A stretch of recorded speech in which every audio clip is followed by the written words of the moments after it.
Amazing evening, Nigeria. Thank you so much for joining us and welcome to Updated Precious. So, Bella, they sweet me well because say this is not the last episode of the show, the last edition of the show for the year 2025. And I did very excited for how all of us don't stand by this platform throughout the year.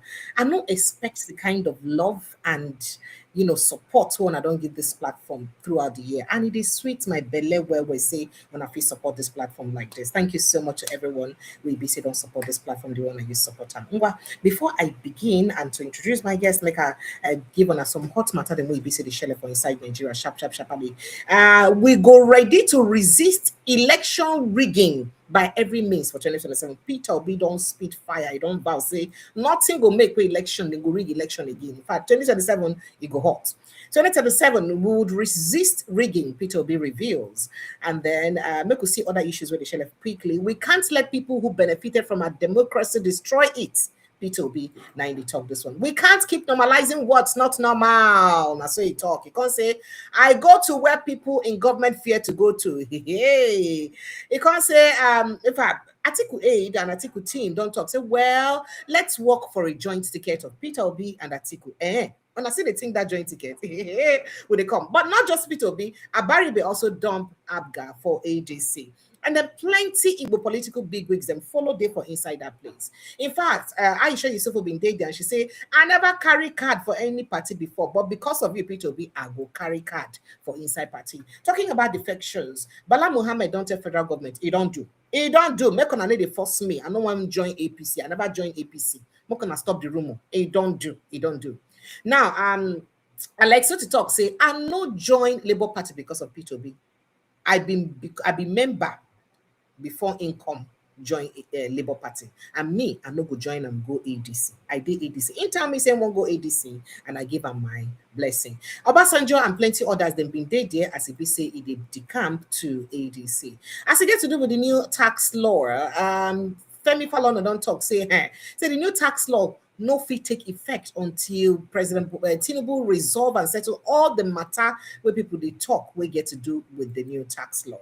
Nnamdi Kanu, Nigerian government turned Kenya into human hunting ground. Igbo Union 9 they talk this one. Time for action is now. Nigerian Christian leaders urge global community to stop genocide against Christians.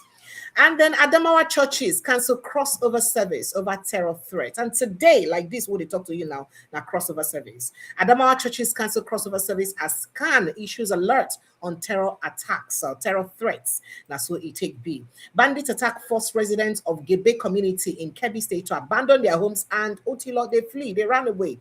Very sad. And Boko Haram terrorists attack Adamawa communities, kill 14 residents, set ablaze shops, foodstuffs, and plenty other places where we say them born. Gunmen abduct twins, kill father in Edo State. Edo State, what's in the happen these days? Troops nab alleged suicide bomber IEDs dealer, suicide bomber IEDs dealer in Borno State. And then inside Abuja, Nigeria's capital, overshadowed by smelling heaps of garbage. That is Wike's Abuja. If you see the picture, what is going on? Oga Wike, Action Minister.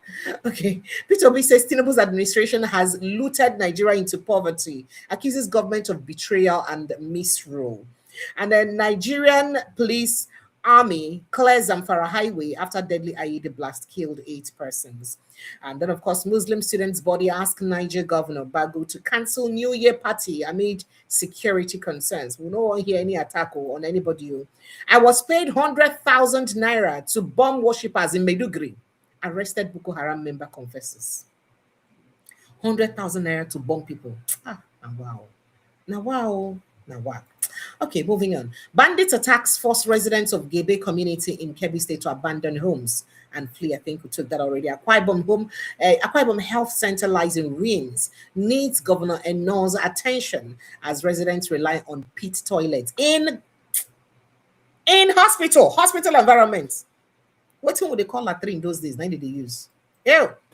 Fatal crash. Anthony Joshua's family demands access to boxer in Lagos as FRSC awaits probe reports. And then PDP claims Tinubu government isolates opposition states forces governors to join ruling APC. Thank you so much for joining us. It's always a pleasure to bring on a matter with the share for inside the country. And today will be the last edition. Joining us inside the studio sharply na Zari Yusuf. Zari Yusuf, na public commentator and political analyst. Zari, thank you so much for joining us and welcome to the show. Thank you so much. Thank you. It's a pleasure being here. Thank you. Sorry, so we get what we want to talk about, especially as it concerns our IDP outreach. But before we reach that way, we want to talk about, normal, we'll put smart for waiting they happen for Nigeria.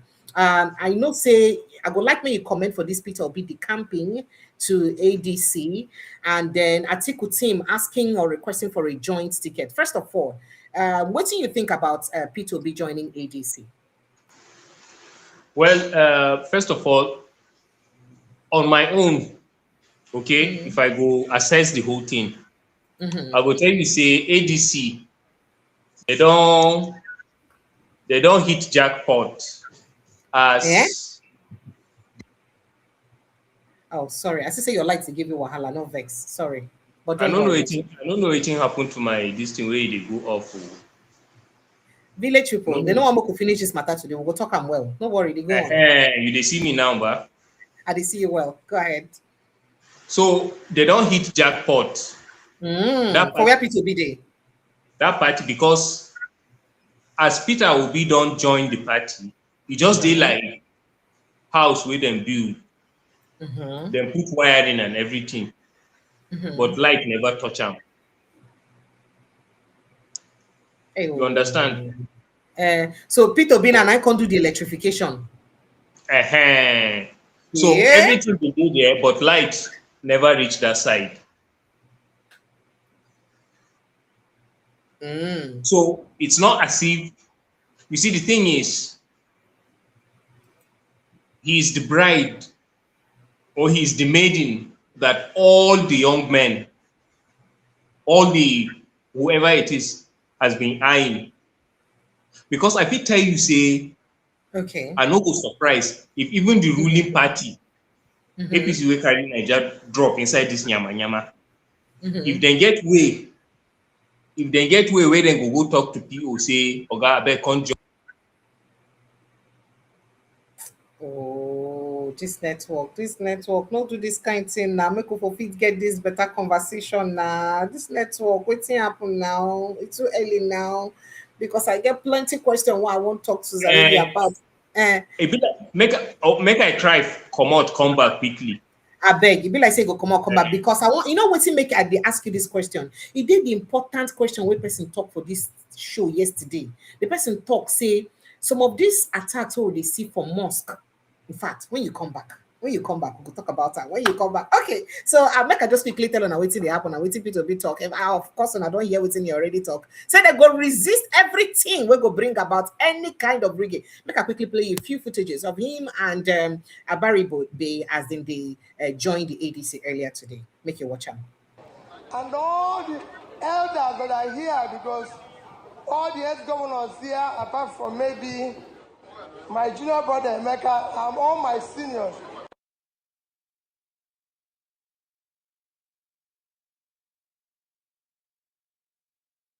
Still juniors here. So let me recognize all of them and set all protocols very duly observed. Today is an important day. Today is the last day of 2025. So we are ending this year with a hope that in 2026 we will begin a journey of rescue of our country. For proper socio-economic development that will be unifying and inclusive. We have all watched those who benefited from our democracy sometimes now become accessories to destroying our democracy, either through coercion and gangsterism against the opposition. We cannot allow this to happen. We will resist it. We've not seen people who benefited in our democracy be part of celebrating electoral fraud publicly. And we are saying that those who are planning to rig an election in Nigeria come 2027, we will resist it by every means lawful and legitimate. And we are urging this subject by every means lawful and legitimate. And we are urging this happen because we have weak institutions like INEC, which we are urging them in the coming election. We must do whatever it is to follow the rules and the regulation, starting by educational qualification for eligibility to come sit for any election. We can no longer be where they are asking whether this person went to school or not. We have 1 year now to determine who went to school and who didn't go to school. We have 1 year now for people to tell us the school they attended. And when they left those schools, we don't want it to be something we go to court after election. They say it's pre-election matter. We have pre-election situation now to verify everybody who wants to contest the election for Nigeria. And we must follow that. Our commitment is about Nigeria. In all my touring and everything, we are committed to a better Nigeria, and we found all the studies that we have followed religiously, and I'm going to mention a few to tell you why it is important what we are doing here today and why we must follow it, and know that two things are critical if we are going to turn around Nigeria. We must stay united. Nigeria today is not united. We must ensure the unity of the country. We must ensure we have competent leadership. I have followed by studies of where we have conflict, where we have strife, where there's disunity, and where there's unity, and what it brought about. Because of it, I've read several books in it, but I'm going to cite. All right, so Zaria, let me quickly bring you back into the studio. But you hear what Peter Obi talk, but this thing when talk no good. What do you mean by say this? We get 1 year now to prove people we don't go school, or people will never go school, whether they get results or they don't get results, whether they go school or they no go school. Now, the time to deal with the what do they try to talk? Why Peter Obi do like this? Now, you know, say, as they take Nigerians by surprise, 2023. It just some kind of things where normally nobody say Nigerians too trust government like that, but they don't expect say INEC and judiciary now then go carry the rigging wahala on top their head this time around, because we've always known of political parties to rig. Do you understand what I'm saying? Okay. So it get small hope way contestant get, okay, make a good court, make them look this matter well. But this time around, political party no go rig. Waiting they do be say they employ INEC and judiciary, and then they leave the work for them. So when the man talks, say this time around the story of we get 1 year to clear some things first, so that I no go tell you say I be Nigerian. Then after election finish, you ask me of my local government certificate, I no get. Where I go school, I no get. Who be my papa? You know sabi. Who be my mama? You know. Who be people who be my neighbors when I dey small, where we dey play football? They no fit locate the person. Then come to say, you know, and that one you for resolve that one since. So waiting they talk be say from now till that time, it just some people where from the beginning they no suppose they ballot. You know, say just some kind of rigging where then they do before election time. Yes. So we will make sure say that one no even happen. That pre-election rigging make it not happen at all. And so it gets some people who no even supposed they ballot to begin with.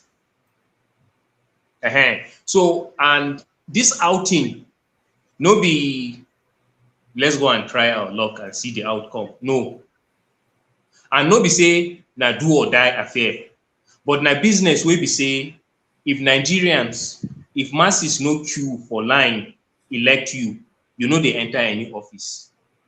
If you go steal votes, say make dem carry go, dem go comot you for that because this time around, people voice na im go matter. But do you see INEC by now?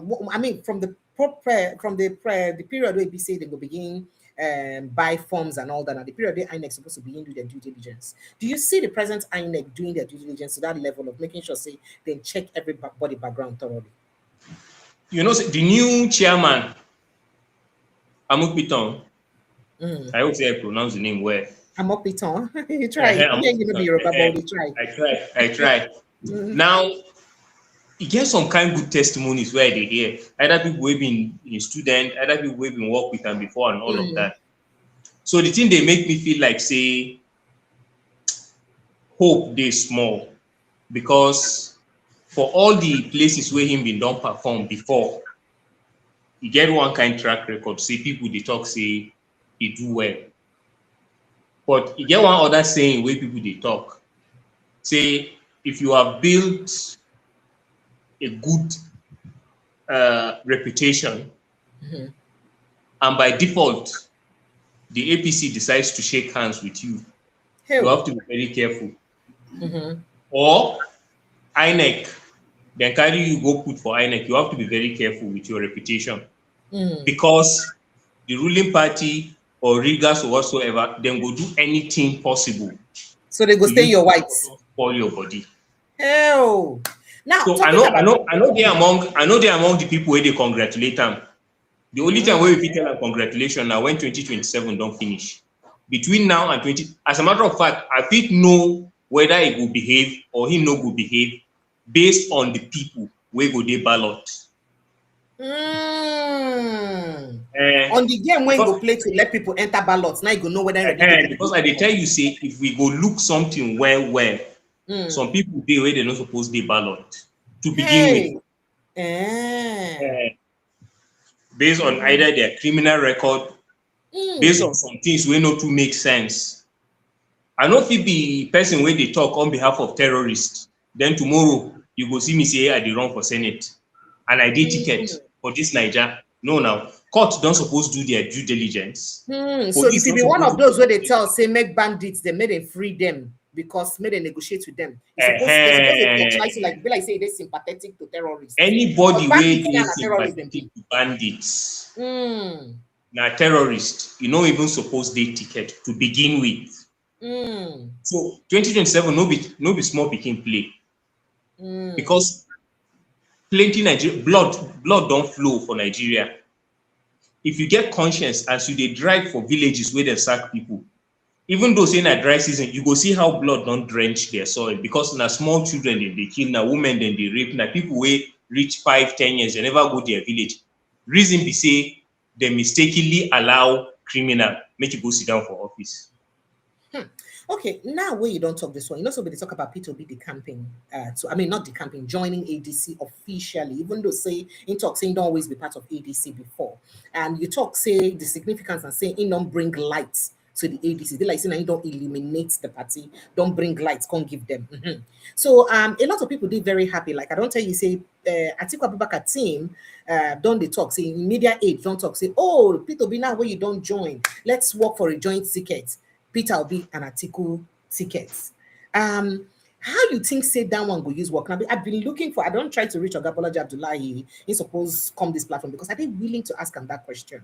At a time when the BC people they cry, the world they cry about marginalization and genocide of Christians for Nigeria, even though the Nigerian government did deny it.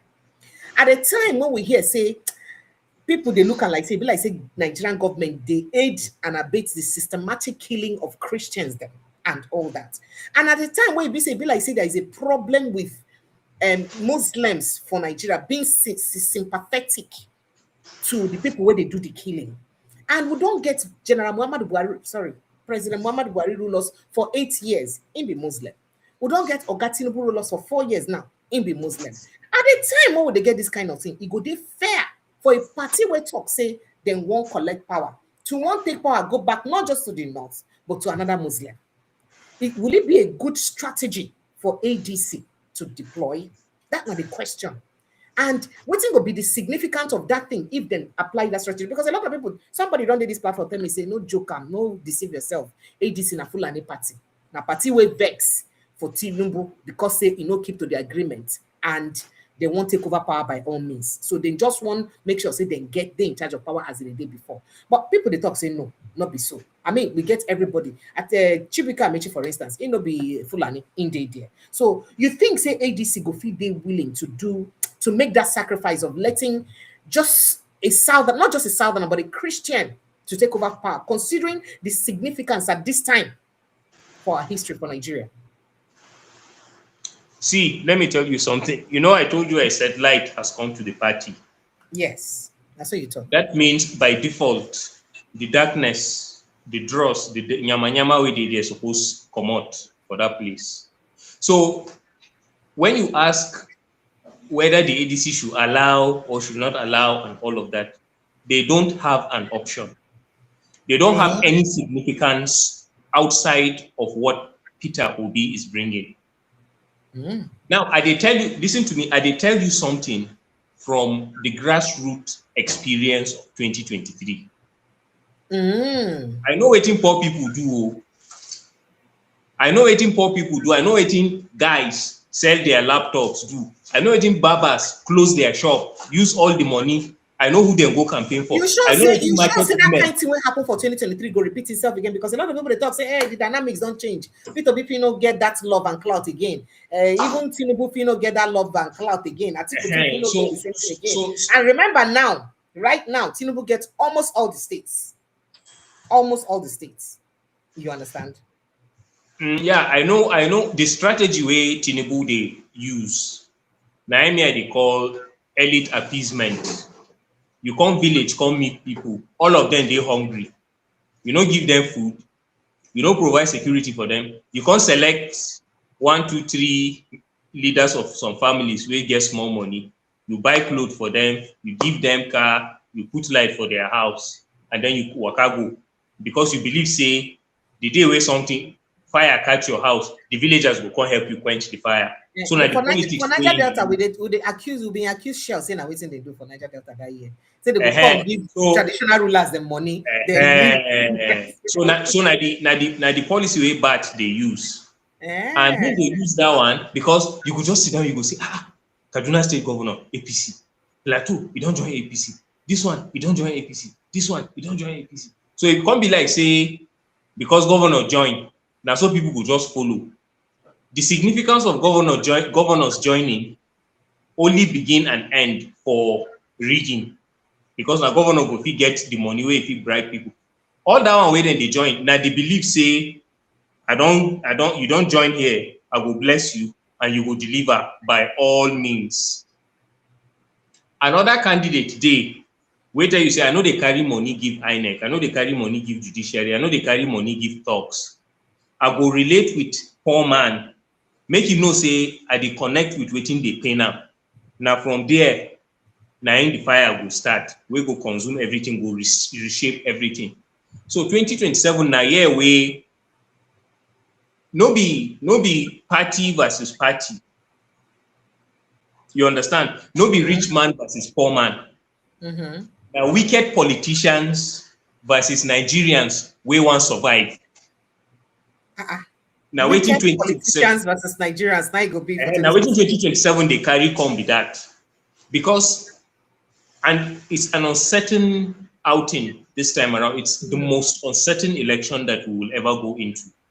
Do you understand? Because you just mentioned a lot of, because we might likely get to a point where we would end up with less than maybe 1, 2 governors that are not in the APC. Absolutely. Yes. Not just governors, but every politician, especially those ones we know even sabi waiting carry them go Senate or House of Assembly. If you just sit down, I want return, I want win election. Why now may I go join APC? Because now waiting they carry them join them. No be ideology, no be say they carry anything they want commit. They just want join. In return, they go know waiting they go do, make them return votes for the president. That's why the country just they messed up and they don't fit do anything. That's why none of them fit talk. If you enter village now, if you enter village of one of those senators, you go slaughter 300 people, you no go fit cough because if they fear wetin go happen. You understand? So we have a set of people that have chosen to eat a portion of the king's meat. Their mouths are closed. Their consciences is gone. So there are individuals that have been able to stand strong against the norm of the day, bribery, corruption, and everything. Peter Obi talking now. If they enter places where some other people no fit enter. If I enter market now, I will go. If I fit see him for market, if he sit down for road, if he climb Okada, enter place, go chop food, climb machine, go back, enter keke, do anything. You don't get reason to stone him. You don't get reason to cause him papa. You don't get reason to insult anybody. You understand? And this one way then they talk say, make Atiku and Peter Obi think, make them join something, blah blah blah blah blah. If they talk that one for their mind, make Peter Obi carry all the supporters where he get, make you go deputize for Atiku. Now waiting then they talk. You understand, ba? Yes, I understand. That one, he did the same with. You don't do 10 times 10 times 1 million, then you want multiply them by 0. You don't go achieve anything. Nothing. You did where you did. So those ones where they suggest that one, they see small light, but they don't want to allow the light shine. They want to see how they go drag the thing, shine themselves, and it will not work. So I will not speak on behalf of Peter Obi or Atiku or any other person in the ADC. But what I do know is his presence in the ADC has now made it to have a semblance, an appearance of a formidable force. And it will be a very dangerous mistake. It will be a very dangerous mistake. As a matter of fact, it will be an irrecoverable error, an injury for the party. If, are you listening to me? If yes, I am. The flag bearer is not Peter Obi. Okay, so now let's also look at it from the other end. Somebody said something on this show yesterday, way fear me small, and I know to believe him, but I say make I ask you to live for North. Now this person called in and said that the people where they die, the attacks where they happen now from North, for mosque, for North, saying that traditional Hausa people they die for those attacks for North. Say traditional Hausa people now. See, in fact, he said over almost 20 million or 2 million thereabouts. He said of traditional Hausa people died during Muhammad Buhari's regime. And more people are dying in this. That it just they hush hush, they need to talk about them. Say it be like say the Fulanis come full scale, they want siphon more land. According to Ram, waiting in talk. I mean, it's on record, it's on the show I had yesterday. So people want to hear that can go back. And that is a bit scary. So he's saying that most of those attacks now, when they happen, saying actually Hausa people them. Say that Hausa people are now protesting. They say they don't even want go mosque where it be saying Fulani imams them, they in charge anymore. You think so that's when you talk not true? Now, if you want to understand, they hear Hausa Fulani, now you make they ask you. So that unity no day again, that Hausa Fulani. If you want that thing, first of all, that thing where they call Hausa Fulani, now the biggest lie where they use deceive people. You just think like make I just enter Niger Delta, then you go how are you? I'll say I'm fine. Where are you from? What language? Where are you from? Then I'll just tell you, say, I be wrong. Jukun. How you want to take balance that thing? Or I need to I say precious. I say precious, and then you now tell me I'm Ijo Igbo. Or you just tell me I'm Efik Yoruba. How do you want to take balance the thing? So that Hausa Fulani coinage. Na lie. Na lie. All this one that Hausa Fulani also, it's a lie. That person that told you about the demography of the people that are being killed in those northern regions, he is not wrong. How many Fulani monarchs have been kidnapped or killed ever since this thing began? Say this government when they talk say they kill Christians and all that, they say no, but Muslims are also being killed. No. You see. But we don't know the people when they die for the Muslim. Let me take you back. Let me take you back to where, like, what basically the Danfodio jihad achieved. Okay. It was as if we've come to correct the wrong teachings of Islam and all of that, but it was a lie. It was political, but religion was always the vehicle. Otherwise, why do you need to attack the Hausa city states? Because they are already Muslims. You see, the way where you go travel, go southwest. You see how southwest they, where Yoruba man picking, will be Christian, will go marry Yoruba man daughter, will be Muslim. Or for the family, mama Muslim, papa Christian. Papa Christian. The children will choose anyone where they want. So under normal circumstances, unless if you don't begin to happen, but under normal circumstances, for Yoruba land, I never hear where Yoruba Muslim go gather weapons, go one community, go kill. I never hear them. So the Hausa city states were like that. When you go to their typical settings, we know of places where you go, the entire village, they are Christians. And if you find somebody that is not a Christian, he may not be a Muslim, he may be practicing traditional religion.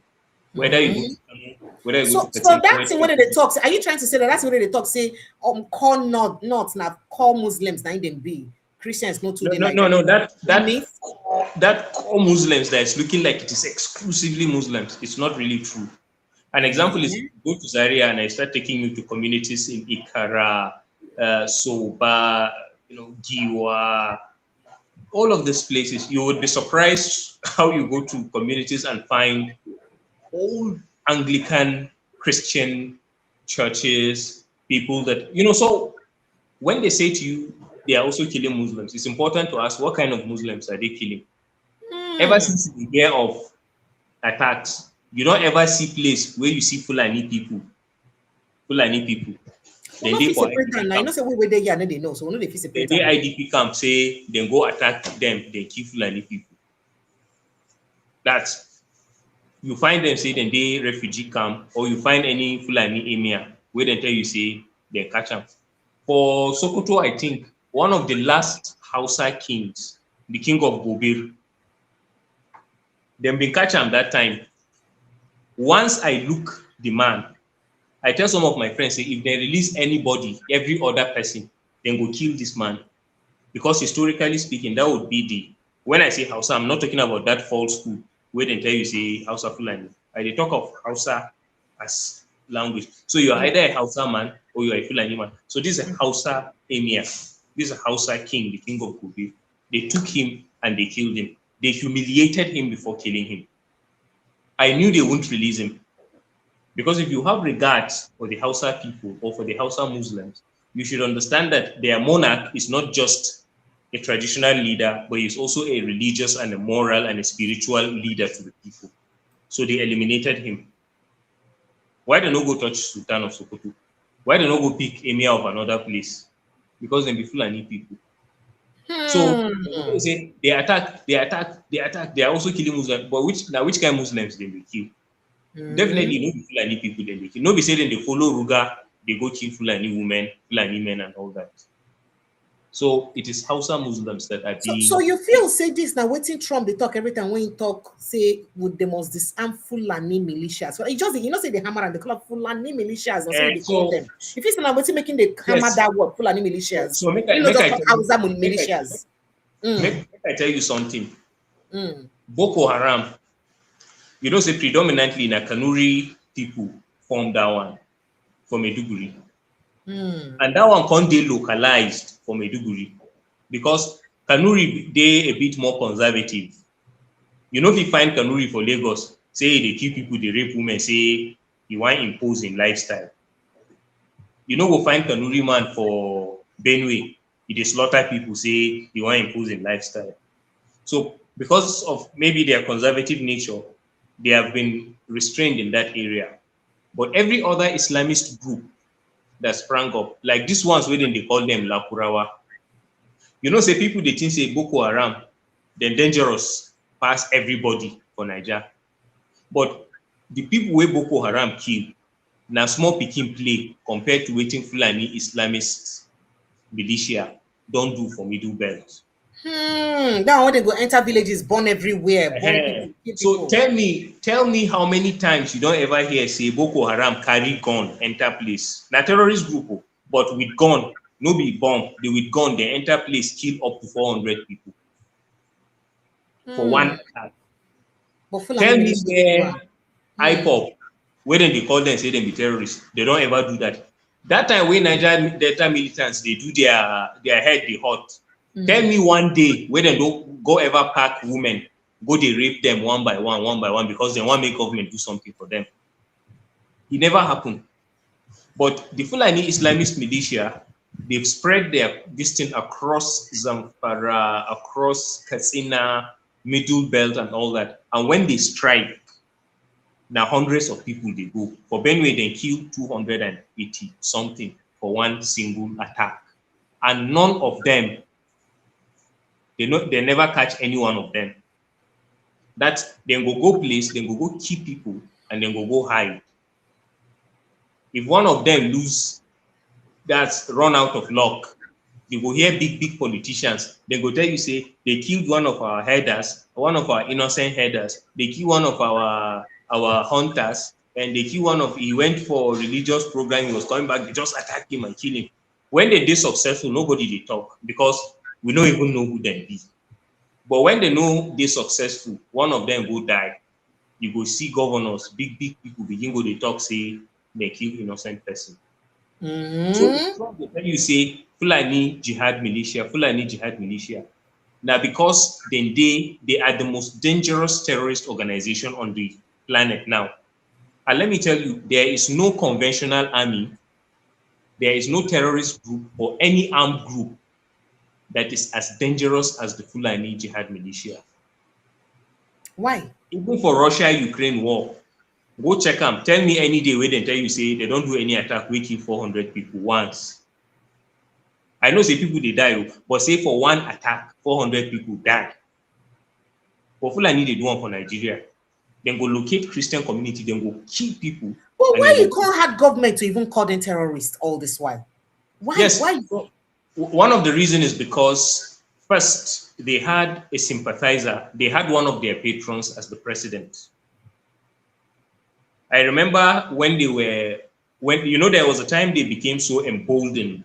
They were taking responsibility for attacks. Yes, Allah was at some point. They will go and kill people and they will tell you it's because you touched our cows. That's why. They say you have to end open grazing. So under Buhari, they became so bold that they were taking responsibility. And Buhari pumped a lot of money to them, gave them platforms, and bought all kinds of, during Buhari's regime, they had the narrative locally and internationally. They were busy killing people locally, and internationally they were looking like victims of climate change. That was one problem that people didn't really know.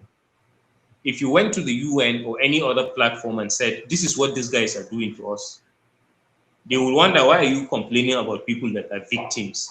They don't have homes, they are moving around, they are wandering, they need help from government to help settle them. But now then get sophisticated weapon, now then get RPG, now then get AK-47. Now then their weapon their weapon supply no they end, but now then be victim at the same time. So Buhari entrenched their sense of entitlement. That is the reason why even now, when Tinubu came to power, there was a week, not a week, over a period of 2 weeks, that they killed about 150 people on Plateau in 2 different attacks. After the second attack, where about, I think, 57 Is it not Ezekiel? Because after it happened in Ezekiel, I think Ezekiel attack. It was like a week interval in April. In fact, that I will get to that conversation. It was like a week interval, somewhere around Easter. Thank you very much. Yes. After the second attack, one Fulani man had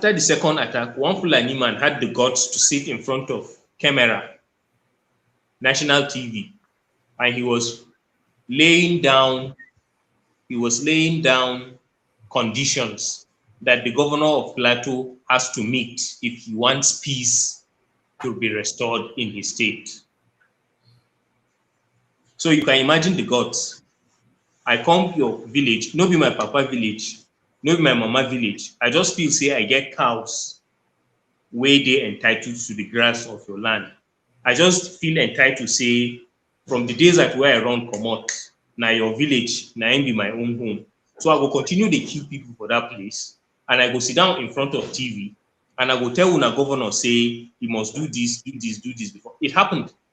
They didn't write the guy's name on TV, and nobody went to arrest him. No. I have a report like that. I can look for it and play. There was a report where a Fulani youth made a statement after the Bokos killing. It was Bokos local government killing. That's right. And said, he was one of their youth leader, wanting, and said one of the conditions is that the government, in fact, they even requested for disarming one militia group, a vigilante group. They requested for. I'll look for that report and play. We talked about it. They were talking about Operation Rainbow. Yes. They said they must disarm them, say they don't like them. They said that Operation Rainbow, when they kill people too much, and then security forces, the thing they overwhelming, the state organized, we go get Operation Rainbow, we go get faster. If something they happen, they go quickly reach the place. They go quickly reach the place. They go quickly reach the place. So they say, made them come out their hand for that one. The reason is because they have realized that the Christians have become soft targets. So their primary mission is to ensure that any force that looks like it can protect the soft target, they should remove it. They have strategically done so many things to effect that. Even the military, they have made it difficult for the military to kill them. If you realize for Middle Belt, no matter how they kill people, soldiers know they touch them. You don't ever hear say soldier come out, enter bush, go comb bush, kill Fulani terrorists. They never do one for Middle Belt. Now only for Northeast they do one. You understand?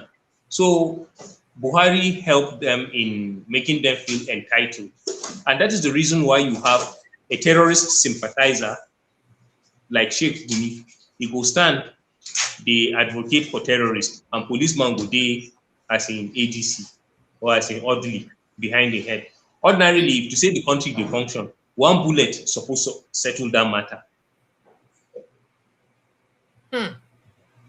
So it's just like me speaking on behalf of people that are raping women, people that are slaughtering people, people that are carrying out a genocide, but I can stand and speak boldly in front of every other person. So that's the problem we are facing.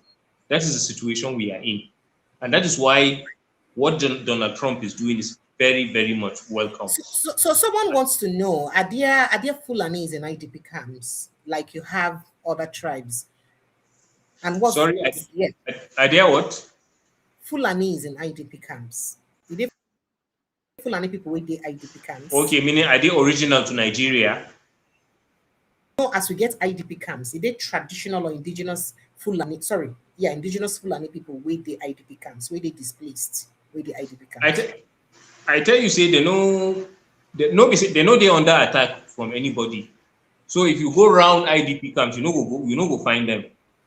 The thing where I know saving they happen, we say now if you gather 100 bags of grains, say you want to go back in that way, then go kill Christians. You want to go share them. Then if you send their representatives, say because you do share this one to people who be Christian, them too, the one they represented.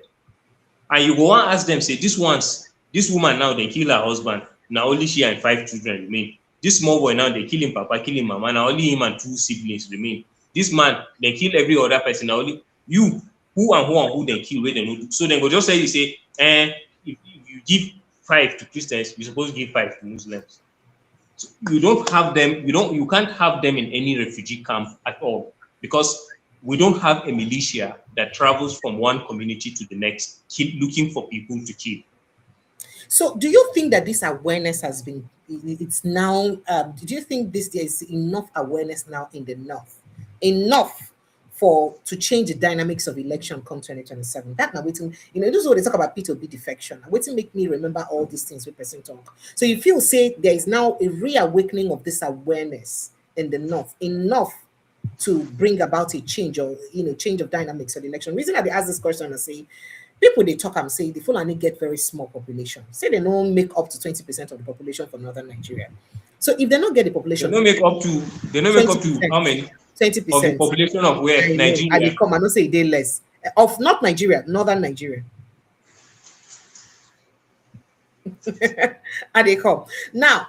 The reason I ask that, so now if they not make up to that population for northern Nigeria, how come they keep winning election? Because most of the people when they come out for elections now only them, and that means that people from other tribes they did not mind they vote for them. So how do they get the population to win elections? Okay. So are they likely to win again? Now let me put it to you this way: the reason why they look like they are that populous, because left to me, you know the tribe where they call Birom. Birom. If you do head count, Birom people are more populous than street Fulani people in Nigeria. Let me tell you where the problem is coming from. After the Danfodio Jihad, okay, the Danfodio Jihad made it such that when you see a Fulani sheikh, a teacher, he looks like a greater authority spiritually than a Hausa teacher. Why? Because he's from Holy Land, he's from Israel. Because you say they are descendants of Danfodio. And it be like say Danfodio now be the junior brother of the Arab religion. Okay? So it can't be like say, you know, if he argue with them, and the dislike for other people mostly comes from them. An example is if you found a Muslim community that lives peacefully. For instance, you go discover, say, get some Muslim, find any Muslim teacher where you find, where tell you, say, no, the Christians are just like any other person. If they share Christmas food with you, it's love. If you don't want to collect it, say no. But if you collect it and eat, it's not a sin. It's not forbidden. They are people. You can share love with them. You can make friends with them. You can school together with them. You can share neighborhood. If you check well who that teacher be, you will notice a no be from. It's not very likely to be that kind of Fulani person. The key ones where they teach say nothing supposed to join you with anybody will be Muslim. Now from that stock they come out. So because it gets something where they create, we can't be like say, for instance, what Sheikh Gumi they do now. Psychologically, Sheikh Gumi and some Islamist apologists like them Bulamas, like one other one where they call himself security expert. I don't even feel remember his name, whether not Adamu or something. What they are trying to create is a situation where even if the Fulani man is a pagan, if you touch a Fulani man, it means you have attacked Muslims. If you attack their so Fulani, they see the tribe, then they just generalize them as a Muslim attack. As a religious attack. So if any Fulani man, whether it's a criminal, it's just you attacked Muslim. Then the Fulani Islamist jihadists, if you touch them, now Islam you they attack. So because religion don't they deep in the mind of people for North, they have used it to gain political power. They have used it to do so many things. And it has become a problem. And the first major problem came by the mixture of Hausa Fulani. You know, say you get something where colonialists do because of the race of the Fulani people.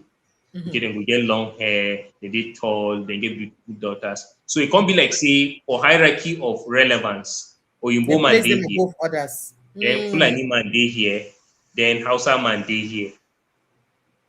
So to those that don't understand, anytime the man say Hausa Fulani, you would like to mingle with them, you would like to marry their daughter, you would like, say the time you say they marry, they can't give back to new race with the Hausa Fulani. In a life, you are either a Hausa man or you are a Fulani man. Simple. So that Hausa Fulani way they use, now ain't go mix things up. Because you get plenty politicians who know be Fulani, but people they call them Hausa Fulani. You get plenty military officers who know be Fulani, but people will just call them Hausa Fulani. If a person just come from Adamawa, they will say Hausa Fulani, especially if he be Muslim. Okay? If a person come from Taraba, if he be Muslim, they will say Hausa Fulani. If you come from Kaduna, they will say Hausa Fulani. If you come from Katsina, they will say Hausa Fulani. So, but now where things don't they clear for people, a lot of things will change. A lot of things will, you know, go just come out to say, now maybe the defender of Islam because I be House of Fulani, and then people will just go vote you. It don't change. So what's bring about that change for North now? What's bring that change? Because everybody don't see waiting they use power do. She Buhari come, she then say good luck na infidel. that time. People for South, they shout, change. People will support Buhari for South. And then for North, people will be Christians, will support Buhari. They say, no, we don't look like a Christian, but we need change. We vote Buhari. We don't believe in all these religious things. Buhari, if he's going to bring change, it doesn't matter where. Then do all their objective thinking, finish. Then carry power, give the man. He spent 8 years clear everybody eye. And for clearing everybody eye, he makes sure, say, even the Northerners understand, say, you need to be Fulani Northerner before you go there relevant. So they want to create a race of superior people. Okay? They want to create, what thing they want to do, that like that Kīll colony where they want to do.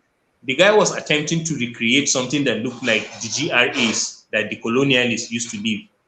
You know, you'll be in your village, no social amenities, no good rules, but they will build one other place that has all those amenities. But now you go to the state. So what the man wanted to do was to ensure that in every senatorial zone, for instance, community where they go for every senatorial zone, they go create ranch for them. Then go build, nobody say then go give them land, make them go develop them, then go create ranch, then go build infrastructure for them, then go populate the place, because nobody say then get the number where they go food, then go populate, then go open our borders, then go populate those areas, then go provide security for them. Now, as they don't increase, they go. The tendency is that the best hospital you will have in that senatorial zone will be inside their ranch. The best schools you have in that zone will be inside their ranch. Their children will be accessing education and healthcare freely. You, where they carry your land, give you. Where your federal allocation from federal government supposed to reach your local government, then get share for that one. So it's more or less, they will create a situation where all they have to do is to just come and live there. They will just become parasites on your own commonwealth. They will not contribute anything because somebody has created the narrative that they are just victims. You where they the place, you they pay your pikin school fees, you they pay tax, you they buy light, you they buy water. If your borehole spoil, you know fix them, you know go see water drink. Then another person from Futajalon, from Mali, from Chad, from one desert, where use AK-47, worker for days, can't enter your village. You go there, they enjoy every life where you want to enjoy because in need Kīll colony. So now I think Buhari don't want to be that. So what they are trying to do is they have the mentality that the colonialists used, decades ago or centuries ago to colonize places. That is what they think they want to do in Nigeria. But people resisted it. Governors resisted it, and it didn't fly. Yeah, people have resisted it. The dangerous one now that they are trying to do is that thing where they call forest. That thing where Ribadu they do forest guard. I'm worried about that. You tell me the profile of the people that they use the forest guard. How they use so the forest guard is saying, even go ahead. That is it an agreement? What's going on? Is the president unaware of the inside plan? Serious problem there, because if you go ask me, based on waiting happen for Kwara, where they catch armed guys.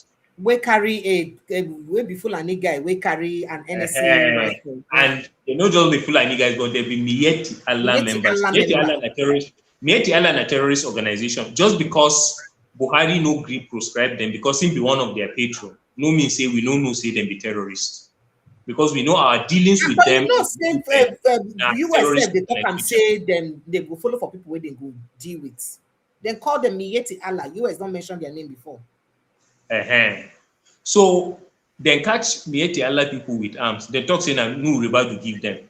Now the question is, waiting join Miyetti Allah to do vigilante work for Kwara State. Kwara State no be not to. Yoruba land. We know the history. Yoruba land. Let's not go far. Time no day. Go far. Waiting carry Miyetti Allah go there as. It's just like make you just wake up in the morning here say then catch evil people for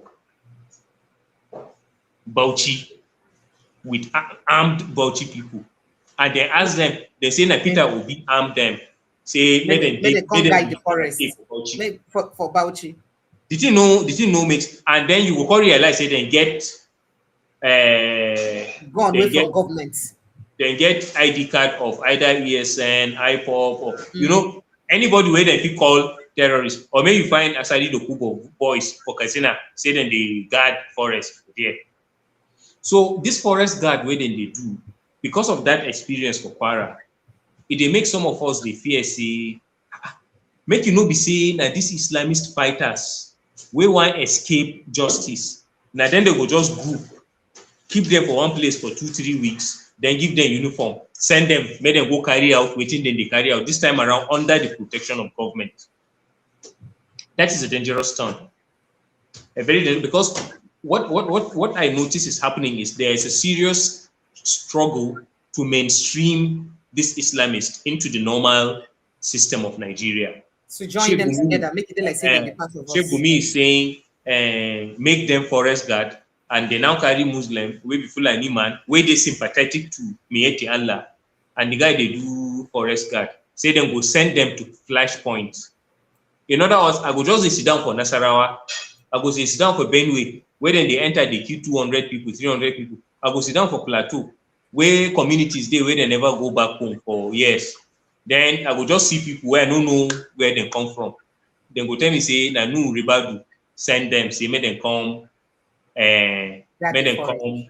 So, but I think I did just like this headline which Gumi give me, and I'm from Guardian. Of course, you know Guardian is a reputable media house. It says allow bandits to guard a forest for peace to reign. Now waiting Gumi they talk. That means that the only condition they that. Now the question I've been done, they ask government where I never get. It's a threat actually. It's a threat. Yes, it's not a suggestion. It's a threat. The guy sounds like a threat. But the question now be say the essence of the forest guards now so that our farmers go feel safe enough to go back to farms and go about their normal livelihood, right?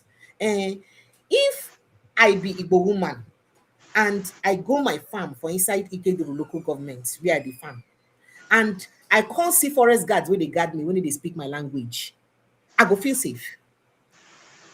How you want to take sleep, especially when they speak language of people who have been done slaughter una before. God bless you. So the best way to go about the forest guards, not be to make sure, say you recruit them from the indigenous people where they live for the land. I mean, who best go fit guard the forest, your forest, if not be you? You know the reason. No, no, you know the reason where Ribadu. You know the reason where Ribadu. No, they avoid that one. They avoid that one because if you say make local government recruit them, tell me how many local government for Nigeria you fit talk say na Fulani people. Which Fulani man you fit meet? He will tell you say this one na my village. I fit carry you go my village. I fit show you the river where my generation, my ancestors been dey bath. I fit carry you go mountains where they do communion with their spirits that time. Where if rain no gree fall, wherever they will go sit down there do something make rain fall. If I follow you go your village, you fit tell me say this forest, see wetin our ancestors been dey do here. This river, see wetin. How many Fulani people fit carry you enter Plateau or Benue go give you history of the community where they stay? Now cow them go just they carry around anywhere where the people they friendly say, well, more na come sit down here small, more enjoy life together, small, more grow together. The next day they go begin kill una, and the next day they go tell una say na their forefathers dey there. Now una come meet them for that place. So no vex. So what's be the solution of this to this whole issues and this attacks? So the first, I think the most immediate action Tinubu must take. The most immediate action Tinubu must take. Because if you say the forest guard na a solution, remember. No. Unless Tinubu wants to plunge Nigeria into a civil war, his best option now is to suspend whatever it is that is referred to as the forest guards, especially under Nuhu Ribadu. The second step is, once he suspends them, they should return, they should be profiled. They have their details. They should return to their civilian lives. That is if they were pulled out from the civilian world, if they were not Islamist fighters that were just rechanneled and given uniform. Because there is nothing that will remove my suspicion of that, especially with the kind of mentality that Nuhu Ribadu has. Because Nuhu Ribadu, now one of the people who go proudly tell you, say, then they deal with ESN for South-South, then they deal with this one. Then when he can't reach North, he go tell you, say, then they explore non-kinetic means. And the simple reason because the terrorists, where they massacre people, where they do genocide for here, now in fellow religious people, now in fellow ethnic people. So in mouth, when he dey down south, he go tell you say then they crush them. Then when he come reach this place, then they look for non-kinetic way. And the non-kinetic way be say make government create work for them. Anybody where you find say then they talk say make them create job for forest guard. Now those people where they flood the country with, they don't get state of origin, they don't get local government. Then they only share religion and ethnicity with the ones where possibly they natural with Nigeria. And so the best option is let us flood the country with our kind and let's overrun the country. And what better way can you do that other than adopting them to become government children as forest guard? So one, suspend the forest guard, disband it, declare it illegal so that nobody will enter your community and tell you, oh, I go to sleep, we'll guard you, we're a forest guard. No, declare it illegal and suspend it. And then the next thing, Nuhu Ribadu must be fired. That's the other thing, measure that will be taken.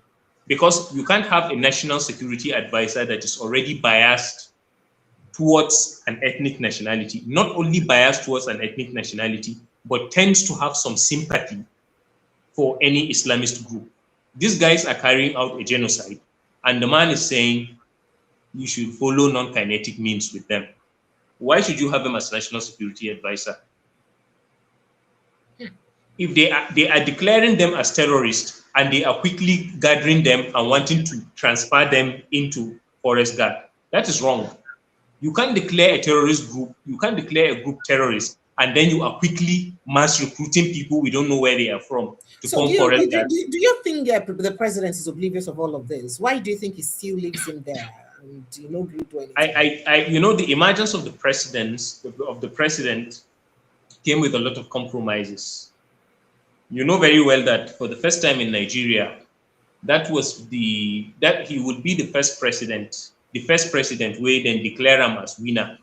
And you don't hear anybody they celebrate, whether for street, whether for beer parlor or anything. As they declare him president, you can't be like say everywhere. The mood they gloomy. They tell Nigerians say one disease come, we go kill everybody before the next day. For the first time, you go climb street, you know, go see all these Achaba people, they ride. Even Buhari, we mess our country up. People celebrate the first time we win. This one, as in declare a winner, everybody just be quiet. Animals, they quiet. Chickens, they quiet. Everybody just be silent. So a lot of compromises came to his emergence. So possibly one of it was that there were certain things he can't touch. An example is what these Islamists are doing. Because a normal president by now, Sheikh Gumi should be declared wanted, dead or alive. You can't have a group carrying out a genocide and then one man, because he feels he can call himself Sheikh, is advocating on their behalf. If Nigeria was functioning, Nuhu Ribadu should leave that place. Because what they are trying to do is, what they've been doing is that the communities are being disarmed, but Mieti Allah is arming itself and then beginning to form level as vigilante, armed vigilante. And Nuhu Ribadu will tell you that the federal government is aware of them. They are known to the federal government. That is a very dangerous narrative. That is a very dangerous thing. Who are they? Right, so I've been asking you this question because now Peter Obi defection and they bring to all these questions. And I'll ask again, you talk, say, this dynamics, this could change the dynamics of politics or election voting for 2027. What do you say the sentiment could be like, especially with Atiku in the ballots and Peter Obi insisting to be in the ballot? What do you say the sentiment could be like? Now, it's not exactly about North and South or Middle Belt and South. It is about a people that have been oppressed time after time. And to a large extent, they will look at a candidate and say to themselves, who looks like somebody that will not deceive us? You think people are educated that much now? Who look like person when no go they shake hands with terrorists? Who look like person where then go kill 500 people, then go come out, go they shake hands with president, or then go talk saying that them be the victims. who be the person way in ID for our economy? You want fix things. I want things to work. Who is the person traveling around countries and asking them, how did you fix this particular one? How did you fix this one? How did you fix this one? So do you think Nigerian electorates are that enlightened? That's the question, especially the grassroots. Yeah, they are. They prove it in the 2023 election, because I'm one of those that still believe Peter Obi won the last election. So the Nigerian electorates are that enlightened. Possibly we may have certain people that may still play the religious card, but the awareness of people is isolating such kinds of people more and more. So are you saying that an Hausa, a core Hausa or traditional Hausa man would rather vote for a Christian or a Southern Christian than vote a Fulani Muslim? Yeah, I believe as at now, a traditional Hausa man would vote for anybody that is not a jihadist. By the notion of a jihadist, somebody that believes they would employ Islam to pursue a certain political agenda. They will never support such a candidate. Kaduna State showed that example. With all of the nonsense that the butcher of Kaduna, Nasir El-Rufai, did, how many votes did he deliver in Kaduna State? Basically, how many did they didn't win Kaduna? They didn't win Nasarawa. There were so many states they didn't win. There are so many things they did not win. But so it just tells you that people are becoming more and more aware. All of the Senate seats of Kaduna, yeah.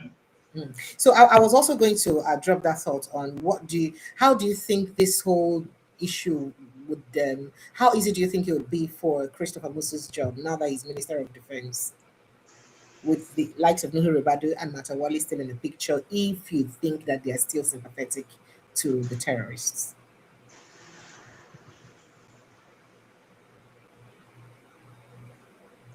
Yeah, maybe you should say that again. I think I lost. I said Christopher Musa, the Minister of Defense. How do you think the work of Malam Malam Nuhu Ribadu and that of Matawale as his junior defense minister and the NSA, how do you think their work would make, would help the job of the defense minister? Do you think he can succeed in his duty, or do you think it would make it a bit difficult? The existence of these two people in the defense ministry, do you think it would make it a bit more easy or more difficult for him to execute his job? Well, Christopher Musa is a strategist, is a battle-tested general. So, no be person who just sit down for office, they get promotion. The person who don't dig ground. The person who don't dig ground. Don't fight Boko Haram himself. Yeah, so he's a strategist. He's tactical, he's strategic.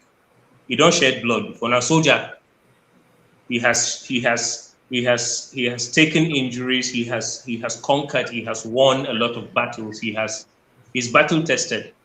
So because somebody like Nuhu Ribadu, nobody say he get the CV we qualify him as NSA. He doesn't have the local and international exposure of who should handle that kind of office. Let me just be blunt with you. Just because he was lucky that time to become an EFCC person, came down, then ran this thing, then now NSA. No, those were somebody like Matawale. You should know that those ones are quota systems. You get the idea? Yes, I do. So, but then the other thing is, you don't take them for granted, because in the first place, you would hear Christopher Musa telling you that he was schemed out in the first place. The reason why you would want to scheme somebody out is simply because you can't manipulate him. But this time around, with his appointment as the Minister of Defense, I don't think he is naive to what that office means or to the kinds of people around him. That's the first thing I know. So I don't see him as a JJC that will easily be sunk in or be taken out. Okay. I think strategically he will ensure that whatever it is they are doing does not stand in the way of putting an end or eliminating these Islamists. Matawale is of the opinion that you should negotiate with them. Ribadu is of the same opinion. He is asking you to negotiate with them while he is arming Niyati Allah and disarming the communities that are under attack. So some things don't add up. But I know with time, there are elements that don't belong not just to this government, but will never belong to any government in Nigeria. I'm sure with time that would come, but the steps are being taken. But I strongly believe that some things will need to be weeded out from within for something to change. And I told you, I said some their presence there just looks like an earlier compromise or agreement that looks like you cannot touch this one. Just allow us to do what we have to do here. All right. So sorry, quickly, because we need to wrap up and move to other conversations very quickly so that I can free you. Today now, 31st, as Christians, and I go do crossover service. So I don't want to stop your crossover service. Now, during the defection of Peter Obi, I mean, a lot of political bigwigs were inside Igbo land, join up. In fact, Obasanjo had to even come to Enugu State. He was in Enugu State, during the process. I don't know the significance of that, but the fact that a lot of people, including Aisha Yusufu, saying that she's never been a part of a card-carrying member of any party before, but she's going to do that for ADC because of the presence of Peter Obi in that party. Before now, lots of people have been on the talk say Peter Obi influence on the water down, because they shake body and all that. So do you think he still wills that's support, that's traditional love, that's generic love we say gets, and what is the significance of all these people we gather around them for Southeast during this defection? Very quickly, whilst we move on to other issues. Yeah, so Abaribe has also changed ship, and all that. So let me have you respond to that. Now, this is what I will say to you in all honesty. Precious. You see, Precious, that's right. Yeah, and I was tempted to see Patience. It's okay, thank you. This is what I'll say to you in all honesty. Okay. Whatever it is that will determine how the outlook of 2027 would be, should Peter Obi run on a ticket as a presidential candidate, will start off from the kinds of elements that are carried on the flag he bears, on the ADC. The major element in Nigeria now that is central to the happenings of things is Islamism. All of these killings and insecurity is resulting from the fact that a certain group of people believe that their access to power means using whatever means possible to subjugate the whole country and Islamize it. It is only a fool that will claim he's not aware of that. The problem with that is it is not just the Christians that are at the receiving end, although it is targeted at them, but virtually every other Muslim that does not subscribe to that kind of ideology is also seen as an infidel. And that's why sometimes when I see my friends from the Southwest saying, no, you people, everything we say Christians, I will tell them, I say, if the middle belt is overrun and they come to the Southwest, don't think because they met you in the mosque as a Yoruba man that you will look different from us. No, you won't. You should ask yourself why they are killing Muslims in Katsina and Zafara and all of those things. So whatever he carries will have to convince Nigerians that it will be void of Islamist elements. People that have played a role in this genocide or the massacre of people or insecurity or the corruption that has crippled our economy, you can't find them playing key roles in his government, and you would expect a massive kind of support. Even though I don't believe the story that Buhari was a very good man, it was the people around him that were bad. I don't see a situation where people will risk voting anybody and then you'll be saying the person is good in himself. It's just that the people that are around him bad. The person is good in himself. So a lot will determine that. So it's not actually going to be like 2023. It will be that whenever you step out, I will look at who is here, who are the immediate 5, 6, 7, 10 people around you, who are they? Once it looks like it is the same thing that is reorganizing itself around a good candidate, definitely there will be a problem. The very way Buhari became the vehicle with which the Islamists came to power, corrupt politicians got into power. Nigeria will not give room for that anymore. Of course, I know 2023 was a time when Nigerians were stretched to a point where people thought we were going to say no, but people just went quiet about it. I do not think it will repeat itself again. It doesn't matter who bears. All right. Okay. All right. So good. Good enough. So let's get straight to other issues. This time, call security. I mean, we've been dealing with security. Oga Ezekiel that your mother don't come out on the cry, say he don't do. He held a press conference alongside other Christian religious leaders, calling for an end to Christian killings in Nigeria. He don't they talk since, not be the first time they talk. And we don't also see churches across Nigeria don't, especially for northern parts, Adamawa State and all that, they don't say they need to do anything we get to do with crossover service, which is very traditional and symbolic in Christian religion. Now they say they no go do them again. In fact, we heard of an attack by Boko Haram in, I think, Adamawa State that killed over 14 people in Adamawa State. I don't know if you heard about that mosque incident that happened in Borno State. Do you know that one of the people, the attacker, said he was giving just 100,000 naira to bomb the mosque? 100,000 naira.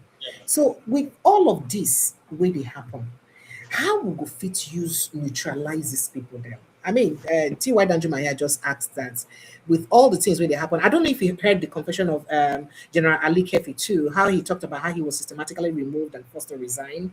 He was heading an operation and all that, and the death of the former chief of army staff. Yeah, that's right. It was not just a plane crash and all that. So how do you think this cabal can be neutralized with, Christians, they cry on one hand, they talk, say, no, not only Christians, Muslims, so they die. But when they see and now say the Muslims, so they die. Now Muslims say they against their belief according to what they talk. Yeah. So then now, but then they use that one, they call it, so not only Christians, so Muslims, so they die. Will they face normal attack by bad people? Not only, but the things still they happen. So with all of this, how do you think these people can be neutralized? Well, they will have to be completely blinded from the corridors of power, which simply means sacking anybody, even if it's a Christian, whoever it is that proposes a non-kinetic approach towards dealing with terrorism, either in the past or presently, must be weeded out of government first. Whether it's in the DSS, whether it's in the like discrimination against a group of people, whether it's in the police, whether it's in the military. You see, the story of saying it's a discrimination, if all of the people doing it are Christians from Baptist church, then all of them should go. Because their lives are not as important, they are not as relevant to the advancement of this country like the hundreds of thousands of blood that their fighters are shedding. Will you rather avoid being referred to as profiling somebody while the following day you just hear that 150 people were killed in Benue, and then you say, Kai, somebody is leaking something, but if I sack this one here, sack that one here, they'll say it is from either one religion or one section of the country and I'm being biased. And then you hear that 400 people were killed in another place. No. The country is, somebody will tell you that it's not about declaring state of emergency.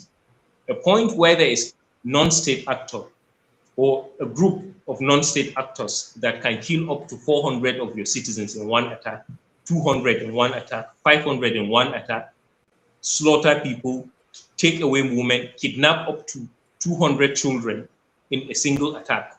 You are supposed to declare a state of war.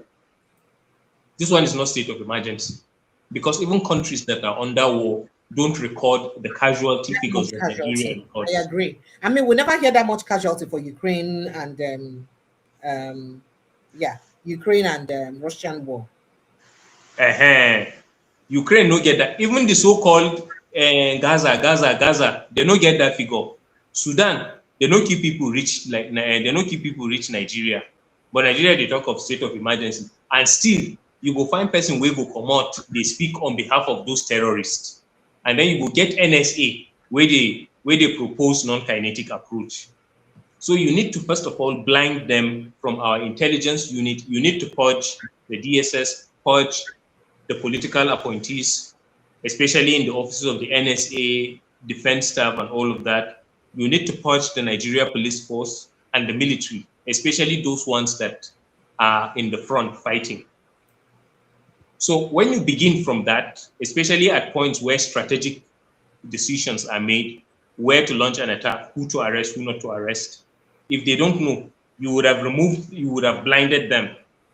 But just look at the situation where you are trying to eliminate terrorists, and then somebody is creating a big door of opening in the name of employing forest guards. What exactly do you think would happen? I can decide to sit down and say all the Lakurawa that are either in Sokoto or Zamfara, or all the Fulani Islamist militia in Benue, Southern Kaduna, and Plateau State. We know that they are going to bomb you people. So let all of us gather and form that. You just recruit them and make them a part of the Nigerian government. This is a dangerous thing. What we are doing is we are crippling the government. So the first thing is scatter that group. That group should not exist anymore. Declare it illegal. That's one. Ban it. Two, sack all of those people that have had the idea of negotiating with terrorists. Okay. They are not supposed to be in government. Sack them. Those who did that out of just their bias for their fellow Muslim brothers and sisters, sack them. And the ones that have linked to them, either by leaking information or by aiding them or by enabling them in any way, charge them to court and let them spend the rest of their lives in jail if they are lucky to escape the firing squad. So when we begin with that, it will reduce how we fight them in the bush. Because if you have 500 of them in the bush with AK-47s, RPGs, and all weapons, and they realize that their chain of command, the number one and number two, have been taken out, they will begin to rethink. When next they see soldiers, they know that, this is a different game.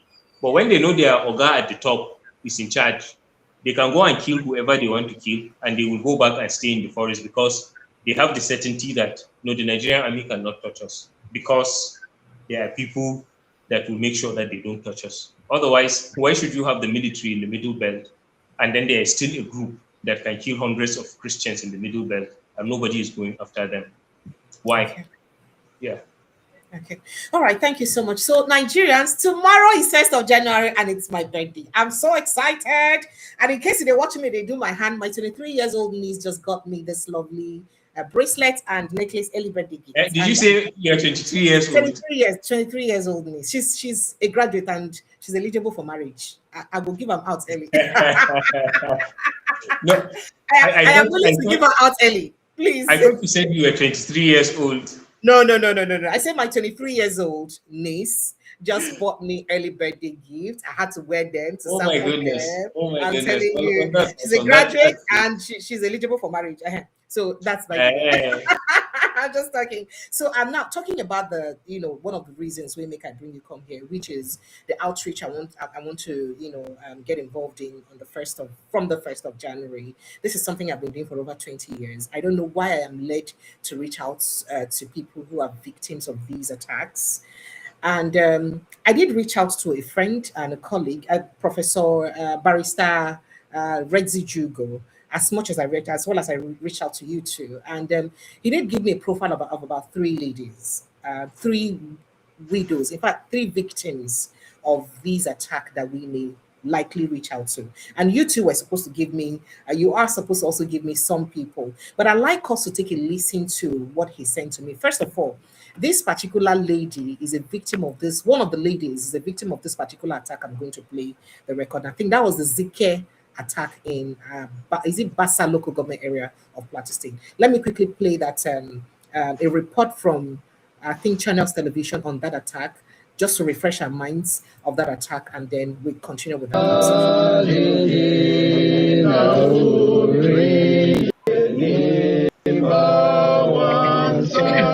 54 persons, mostly women and children, have been given a mass burial at ZK community following the unprovoked Monday morning attacks by suspected herdsmen.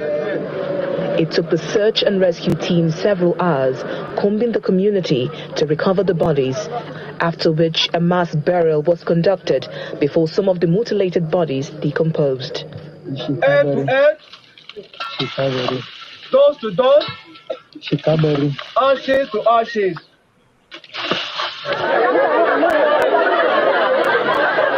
Reports from the community indicate that the attackers invaded the village while a vigilante group alongside some security personnel were on patrol to another village, and it was the sporadic shooting from the burnt houses that attracted the team, which eventually engaged the invaders but could not salvage the situation that led to the death of some residents. They started shooting, they burnt houses, they macheted people, And as I speak, we have recovered about 51 dead bodies on ground.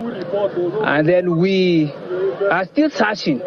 I will not say that is the end, but we are still searching on other corpses around the bushes. And that is the situation of what happened. A lawmaker in the Plateau State House of Assembly and the national president, Irigwe Women's Wing, expressed disappointment that all the peace meetings held did not yield positive results. We have passed several motions. We have called on the state government to these ugly incidents.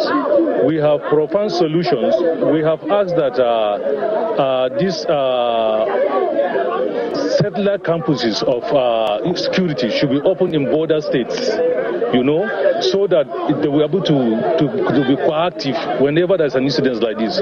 When there are border security across state levels, they can be able to handle situations like this. They have been coming and be killing every time.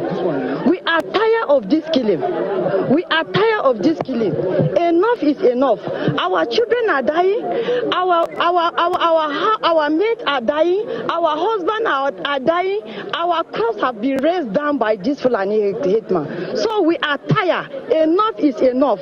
The attacks on ZK community are coming less than 2 weeks after some communities in Boko's local government area were attacked. Over 50 persons killed, several houses burned, and properties. All right, so now one of the people where ADC we pick, where Barrister Jurigo help identify for the help we will want give for 1st of January. Now, a woman will be victim of this particular attack. Her 3 children were killed. Her husband was killed in that attack. She's left with just 1 child. There's also another person whose entire family was, were all killed.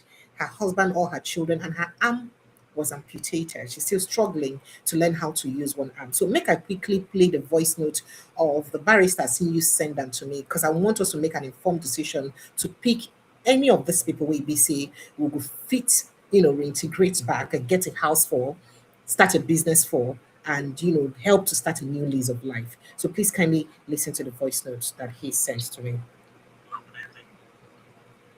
Okay, good. I'm sure myself cut short a busy time, so I just thought it would be best to drop this voice note. So after we spoke yesterday, started having conversations with a few people so that we can arrive at probably 3 individuals that would be in need in the way that you have said it.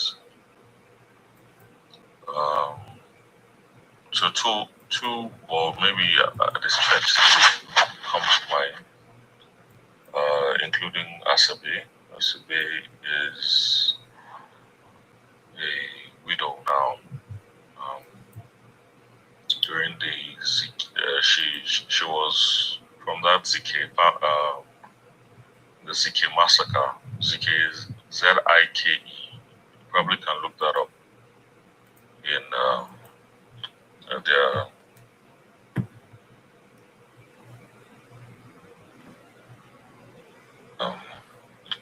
there are stories on that on the internet.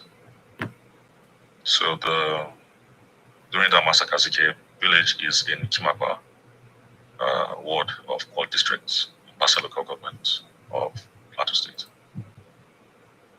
So the house was one of those that was torched, pounced on. Her husband was killed with 3 other children. She has 1 child that is surviving at the moment. After that day, the relatives that were around had tried to see how they could put the house back in order. That hasn't been done. But she left and came to just north. She's squatting with a relative with her child at the moment in Dong. Dong is in just north local government. That's where she is at the moment. she can be a candidate for the help, getting her in place. She's in Jos already, she's in Dong, and I know that from some of the conversations we've had with the community leaders and she didn't take well to her trauma, and at some point in time told them to abandon trying to do anything about that house that was attacked. She lost all these loved ones in there. She doesn't see how she can live in that house again. She's a candidate. The other ones are similar as well. It's just that there's Elisa. She had to leave to another village. She didn't only lose her husband and children. She also had her hand amputated. She's still trying to grapple. For some of what used to hands all their life, trying to grapple with that. And because it's not an easy thing at all. So you have someone like her as well there in some other village as well. One of them from ZK. Now, one of the things that I mentioned to them, my small think tank that we're having conversations with, is because I mentioned that we're looking for someone who will also be open to, doing something or learning a skill or joining some form of business to be able to assist them to get some work to do so that they can continue to pay their rent themselves down the line. And they said, well, the other people, their problem includes the fact that for now they cannot even do anything because of their situation, which is they had their hands amputated. So where their energies are now on trying to get used to the motor functions of their body in the first place and all of that. So they seeing themselves in a situation whereby they would even be learning a skill for now to be able to be. All right, so let me just stop it. So the bottom line is out of the 3 people that were identified, one of them is a widow who lost her husband and 3 children to this ZK attack.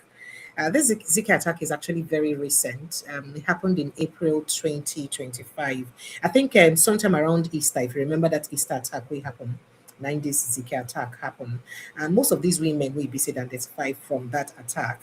Unfortunately, the other 2 women will be part of the people we sent to me for possible consideration to help reintegrate or to rent a house and start a business for. The 2 of them, they amputated. And for people who don't use 2 of their arms before to can't get only one hand, they never still learn how they go fit use their money with one hand yet. So it's a bit of a problem trying to have them to learn how to do that. So my initial plan was actually to get a family that I can rent a 2-bedroom flat for, start them up with a business and all that. But since we have just a woman and her child, let me just do a 1-bedroom myself containing possible and start her up with the business and perhaps have extra money to start to get a skill, some sort of skills acquisition for these other women who got amputated. Because it is very hard for them now to learn how to use one arm. Like process will be say that they try to learn how to use already. So I thought to throw it open. Please kindly feel free to join the conversation. See why Danjuma, please, I want you here. Please kindly feel free to join the conversation. I'd like you to call in, and whilst you want to contribute on the show, which of course you have to jump in on any of the conversation we interest you for the show, but then kindly also help us throw in your thoughts on what you think, how best you think you can go about in picking the candidates that would be extending our help to for this small thing we won't do for them by tomorrow. It's important for me to have a feedback from you guys, considering that a lot of people from this platform have participated and helped out, contributed financially, and I cannot thank you guys enough for your support. So it is only reasonable for me to carry you along on the selection process. The way we select the people them. I mean, anybody where our heart leads to say, okay, let's help this person is the person we're going to help. If you can also help all 3 women and even get more people to help, I would really love it. It is it's something that I would love to do. So if there is a way we can rent a house for this woman, start her up with a business if she can, and then get some more money and have some more change left to also start a skills for skills acquisition for these other women who got amputated, it would also make me a lot happy. So phone lines are open, please, Nigerians, jumping on the conversation. 0817-029-4077. That is a number to call to join the conversation.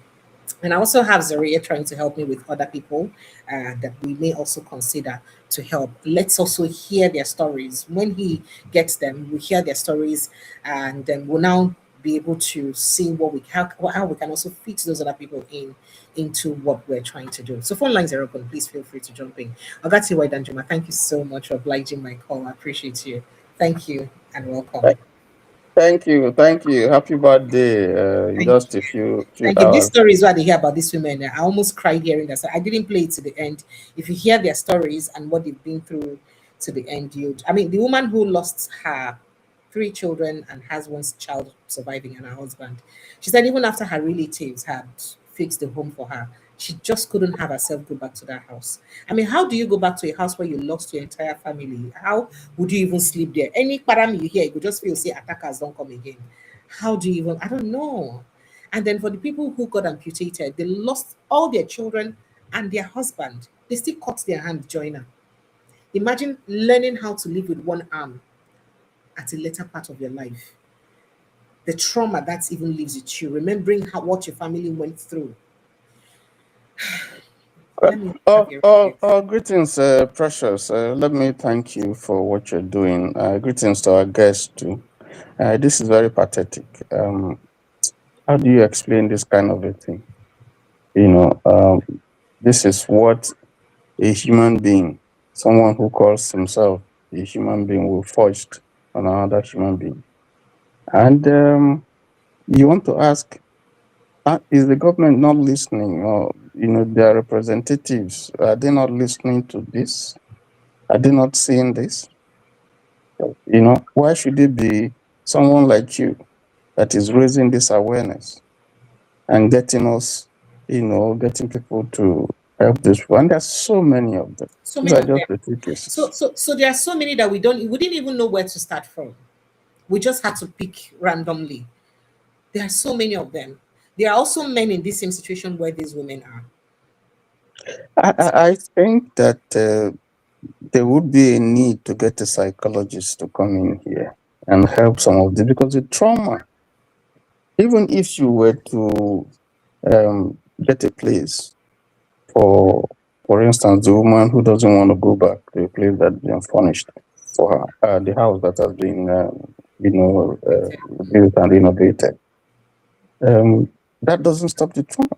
Even if she gets a rented place, the thought that she has a house and she can't live there, the thought of the loss is going to haunt her. So she would need a psychologist, to, help her, get off the trauma, because it's going to take a while. I can access psychologists only in Lagos State. That's a problem for me now. But I would also ask around for people living in Jos, because this will not be waiting. They will do virtual consultation. You need a physical consultation to really, let it sink. So ask around colleagues who are in Jos Plateau State and see if I can get any psychologist. I won't mind. I'll pay for the services. The prof, if I can get one in Plateau State, where she can the prof help? Because she has to go through this kind of therapy, so that she can come back to life.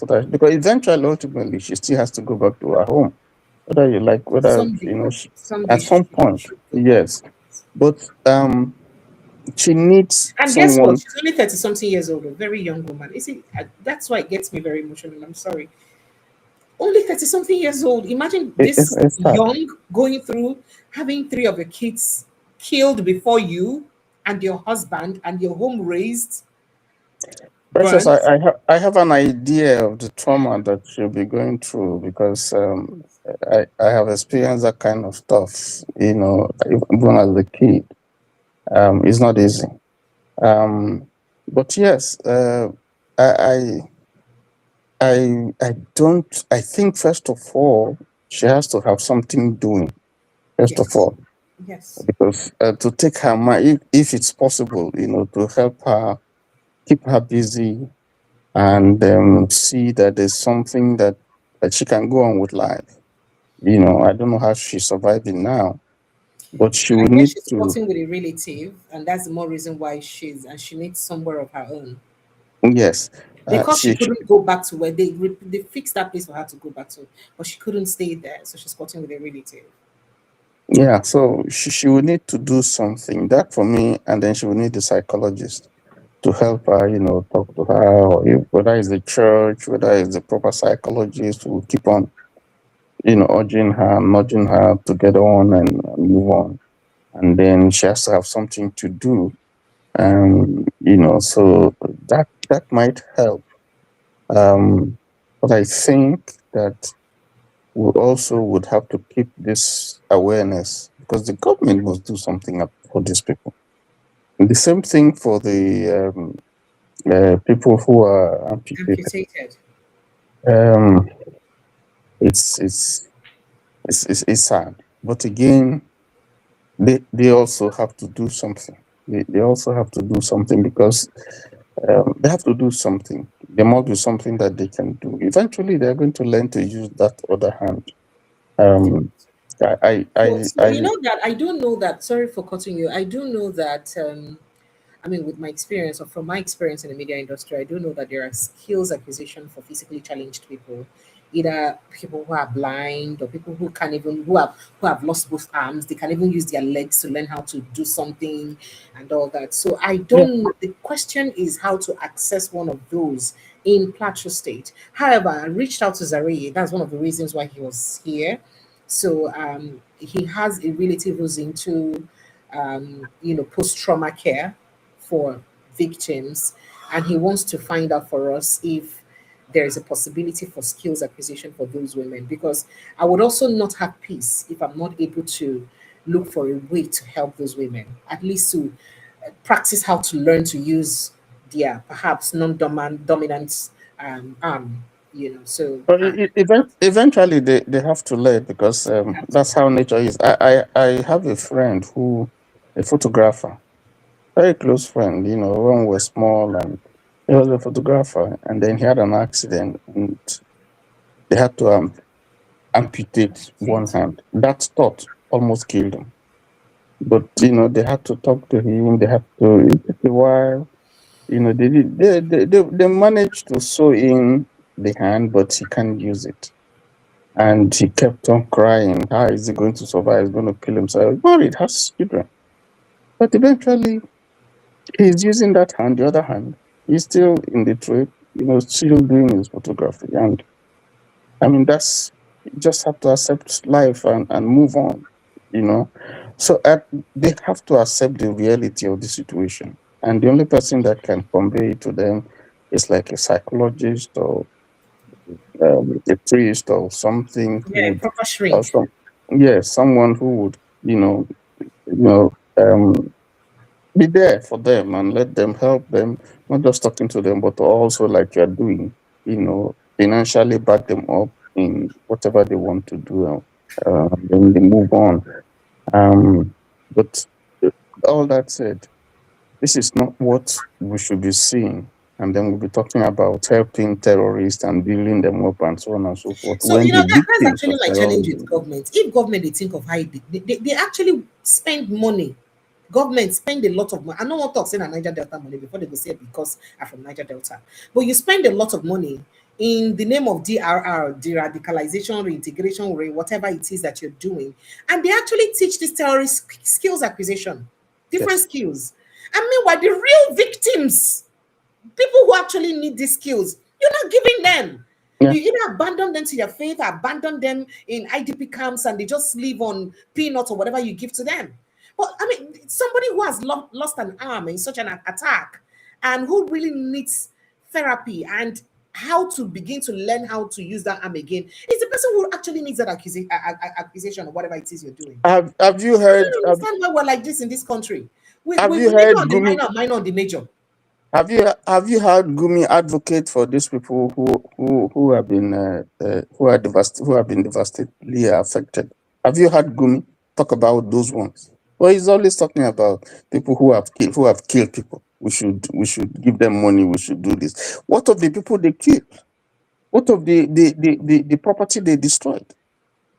What of those people who are victims up till now? He would never say anything about those people.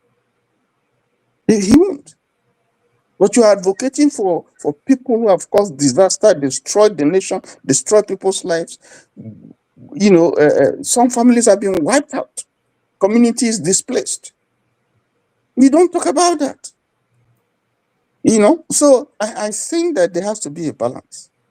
You know, and he has not done anything even to ask those who are still in the bushes fighting and killing people to stop. He has not done that.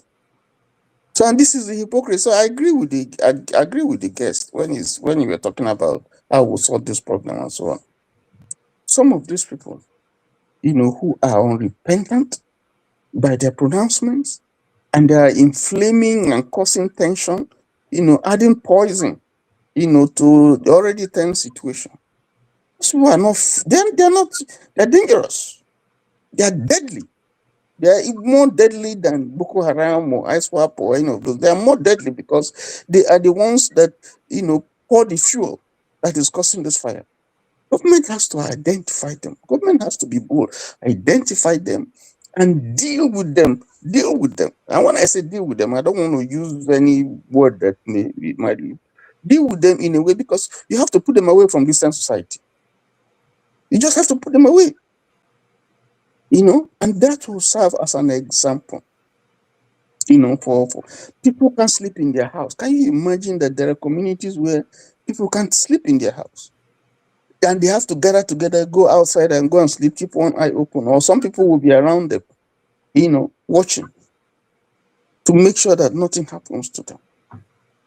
Because you don't trust anyone. You call the police, they won't help. You call the army, they are not there. And so you are left and you don't have guns, you don't have anything. So I just, and I'm imagining, how can people see this situation and continue to spew the nonsense that they spew, and continue to, people who are coming to say, okay, let us come and help you and stop this nonsense. You are attacking them, but you will prefer some other people who share your faith to come and do the job that they're doing, because you know that you can. I mean, I don't understand this country. But back to what you're saying, I think for me that the first thing that they need is survival. How can they survive? How can this trauma, how can we relieve the trauma that they're going through? You know, so if we can find people who can do this, help us to do that as a first step. I will look for a therapist. Then, you know, the initial plan was to rent the house and start them up with a business. But obviously, these other ladies cannot do a business for now until they are done with their skills and are able to use their hands very well. Depending on whatever skills they learn, we can now equip them with their skills later in future. So for now, I am looking at trying to get, if possible, a very small house for this other lady. I mean, a self-contained for she and one child would be enough, except she has someone else staying with her. And then I hear that yam and all this potato and all this food stuff business goes well in Jos. So look for a way to start her up with a food business. The reason why a food business should be very good is because that's the kind of business that's, you know, is that moves well. Moving. People always look for food. So if you can start her up with a food business, and then most importantly also get her a therapist. In fact, the three of them should need a therapist. I will check if I can get a therapist in Jos, because you need someone on ground, not someone that's can. If it were in Lagos, I would have just a phone call. In fact, I have somebody who can do a pro bono in Lagos. Once I call her, she's a consultant and she can do a pro bono in Lagos State. But unfortunately, I mean, it's far away, and that's not the kind of consultation we want to do over the phone, you know, virtually. So the other thing I want to say is, whatever you want to do, I think you must carry the people along. We have to find out if that's the kind of thing they want to do. They might have some specific things they want to do. Definitely. I cannot start a business that the person cannot carry on. Definitely. No, definitely. So I mean, the business has to be what she has passion for and what she thinks she Yes. can do. Of course, that's key. And even at that, in the process of selection, they also picked somebody who has passion for business in the first place. Because that was the condition I gave, that it has to be somebody who's not reliant on whatever they give to them in IDP camp, who has the zeal to want to, like, okay, I'm willing to start a new lease, a new life, and I'm willing to hustle. So even if we're paying 2 years rent for you, after that 2 years, do I have the capacity to make money to follow, to continue the rent and all that? And she looks like a good, that's why she's looking like a good candidate for it, because they picked her based on that, the criteria that was given. So, but for these other ladies, I can't wait for Zaria to get back to us on what skills they can learn and how they can start using their arms. So I'm also willing to see how we can pay for those skills acquisition for them, so that they can. So since we're not spending so much for a 2-bedroom anymore, whatever money that is left, we can now use to, help these other ladies to start a skill and learn how to use their arm. And then I'm hoping that I can also have more money to now also pay for a therapist for them. But I just want to carry you guys along. Whatever you do, I had promised I'll be transparent to the process. So that's whatever you do, you let the platform know, so that if there's a need for some more information. I know they sabi to make public waiting I did do. They drag my leg on other side. No. But you have made yourself public now. What you're doing now is I've been doing this for over 20 years. I've been to different homes. I've done different things. I've reached out to different people. A few of them may have benefited and they may be in this platform. I don't know. So there's a time for everything. So this is the time for your showing. So that's what you're saying. But I have to thank you. No. I put mad for Peter Obi matter. Forget about thanking me. Put mad for Peter Obi matter. No vex. That one na game changer. You see, there are a lot of people who have been waiting for with Atiku's ambition. Yes. Now they have said Umahi has given us the impression that he's the new sheriff in town. No, the next new sheriff is somewhere in Edo State. Don't let me call him. So the professor is it by experience or with experience? Professor by experience. Now isn't it calling professor by experience. They say I'm a professor in this industry. They're asking me, say by my experience. So now you know how me talk more. A professor by experience. So I think say a good idea, because I was imagining what would be happen to him, because I can tell you straight away. No, he go watch that thing. He go don't pee. He go don't pee for him. He go don't pee for him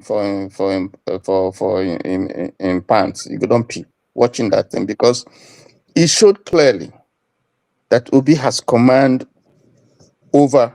I mean, has not lost anything. If anything, he has gained more. But wait, though, I thought they said that Obi does not have he doesn't have political influence in the Southeast, like amongst politicians, saying that just because of organic movement, people they support him. How did you not gather all those people? But you can see the people who are there. You saw them. And you cannot say those people came to waste their time. These are elderly people. You can see. So all these ones they are talking about, you can see what is clear to me. Why every time Obi, they are not saying Atiku, or Kwankwaso. It's Obi, because they know who the man is. They know that this man is like Ododo. That the Igbo people, there's something they call Ododo. Ododo is something you are looking. No, be that one. This one is Igbo word. You are looking at it. You don't know the head. You don't know the tail. You can't phantom. You know if you phantom who this thing be. That is what you try this one, catch and you try this one, you set this trap in a lie, you go put in tail, scatter the trap, come out, they're going on way. And one baby, on that money. That's who he is. Maybe you go help me interpret him. So we must give this to him.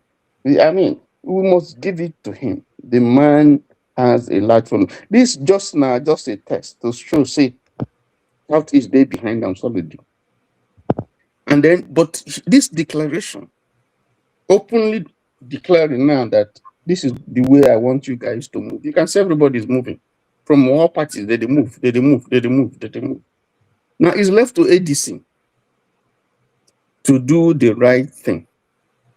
Because if you want to win, you must look at... I am going to have to reach out to Bolaji Abdullahi again, and I pray he indulge. I pray he'll... You have to drag him. He has to come. I have to drag him again and come back. He has to come because we have questions for him. Questions, yes. Yes. He go answer, make you no run. Yeah, maybe they listen. Tell her make it no wrong. We'll go ask her. We'll go sit and now ask them the question, because it's either they want to win or they don't want to win, and it's not just winning. It's just that we have seen almost the first 4 years. This is not where we should be. Honestly, anybody who is talk any other thing contrary is lying to himself. This is not where Nigeria should be. That is the truth. So Baba, don't try. He's old, he should go and rest. He should just go and rest. We'll pay him. We'll pay him as governor of Lagos State, all the things of the time. We'll pay him as ex-president. Let him rest. He has tried his best. There are one or two things, good things that he has done. Let us not. There are some good things that he has done. But if you put everything together, I think we have not done well. We have not done well, and we can't continue like this. Now, for Atiku, for me, I would say this is because what the world has been waiting for, what the people, Nigerians, majority have been waiting for, the young people have been waiting for, is where do you stand, Obi? Now we know that he's going to be on the ballot, whether you like it or not, and he kept on saying it. I think Atiku has to be a statesman. He has to be a statesman. He lost that election, because he gambled, and he gambled very badly. Now, if he makes that same mistake again, he will lose. There will be protest votes. There's no two ways about it. Yes. So I think he has to be a statesman. You see the sentiment. If anything, if what that caller said yesterday and what Zari is saying now is anything to go by, then there's already this sentiment and awareness about people who are from a particular part of the north, then he's supposed to say this is not time to mellow down. Allow that sentiment to die down first before you move again. Yes. You don't be by force say you must work for your time. If you support another person, make that difference. Put your name for the sands of time. Say, like, you don't do this thing. Yes. And end your career, in a way that, all the bad things where you don't do, Nigerians go hail you. I think that's if you look at them, place them one by one, put Atiku, put Chibuka Mechi, put Obi, and put any other person there, we go come out from that party, we won't run. And then, of course, not forgetting the sentiment that this is the turn of the South. You must concede it. That the South should have, because that's part of the fairness and justice. The South must have their 8 years. And I'm sorry, it has to be the South. A Christian South should also have it. A Christian South. Well, you see, if you ask yourself this question, if we have a Christian who is the president and a vice president who is a Christian, is the nation going to tolerate it? Because they have tolerated one now. No, they cannot do Christian. I'm not telling them to do Christian. No, let them do Christian Muslim, but let the Christian be the president this time. Fine. So because these are part of the mistakes. That means for more than 30 years we're going to have Muslims rulers. That's what it means. So I hope you know that. Because once these 4 years from 2027 to 2031 elapses, of course, naturally to the north. Yes. Naturally. So and that's what I'm saying. So you can't stop that. That is part of the mistake that we have made, whether we like it or not. Okay? So because this democracy is still tottering. We haven't reached a stage where it doesn't matter. Your father can be the president, you can be a governor somewhere, and so on. We haven't reached that. We're trying to get to that point. But for now, things like all these primordial sentiments are still there, strong in our politics, until we get to a point where maybe Lagos State have tried to overcome it a little bit, where, after Tinubu came, it was Fashola, they're Muslims, they don't care. So long as and I don't care, because Fashola performed, But you could see at some point, someone said, well, this is not an issue, but we must have a Christian. So we have Ambode coming in, and, another Christian came to finish Ambode's term and even added another one. But Lagos is a place where, somehow they have managed, maybe Yoruba land, they've managed to overcome that kind of stuff, because you can have a Christian married to a Muslim married, so it's really not much of an issue for them. But that's not how the whole country is constituted. So if we want to build this democracy up to a point where we'll come to accept that all these things will now pan out, all these, mosaics that we see will now, be played down over a period of time, But now we haven't gotten to that stage. So ADC must look at those sentiments. It must look at, what the feeling of the people, or the majority of people, not who spends the much money. They must look at, the country, who is best positioned to solve the problem.